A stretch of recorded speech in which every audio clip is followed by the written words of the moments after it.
Well, it's been a little too long since we talked to you here at Copper Gardens about our current project, and the current project has been lagging for a variety of reasons, none of which are pertinent to this video. But what I thought we'd talk about today is the uniqueness of this styling to my normal botanical themes, where I get away with murder.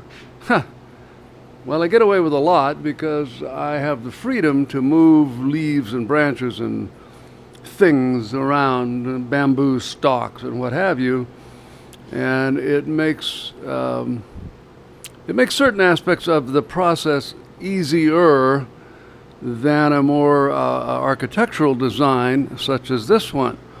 What you're looking at here is the backside of one of the double driveway gates. The other single gate, full width gate, is actually finished and in place on site.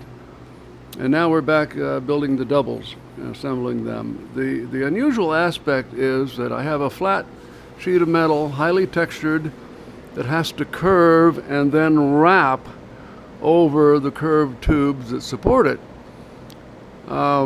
It's actually more like upholstering than it is metalwork.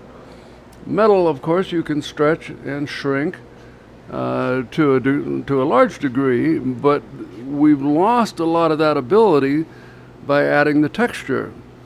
I can't put it in the shrinking die and squeeze it back together, which we would do normally on the top of a curve or radius like that, but I can't. So we beat the living stuffing out of it and roll it over and accept a certain amount. This is another place where I do get away with a little bit. You see the wrinkliness of it. I don't know how well the little GoPro will pull it out, but it's pretty wrinkly.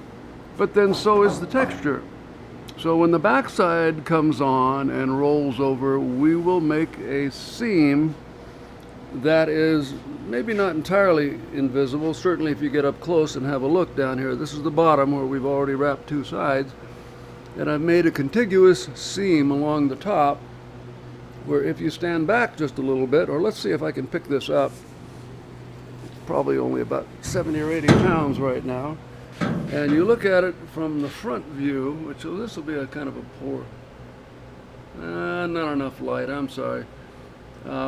But it has a decent look, very decent look, and the finished product has an absolutely stunning look. In fact, the day that I was installing the first piece on site, the very first individual that came along was out for a walk down the street, walked up, stopped, and looked over and said, "That's the most beautiful gate I've ever seen."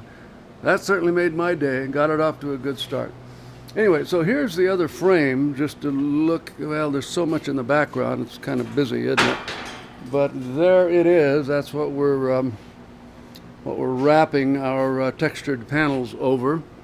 And so looking at the curve here and thinking about rolling a flat piece of metal over it wouldn't be a problem at all if you could do a little snipping and tucking and cutting and welding and brazing and whatnot.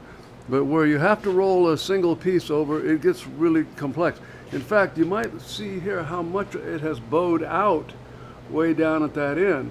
Actually, I don't mind. I kind of like that look because we're looking for a kind of a tree trunk looking texture anyway.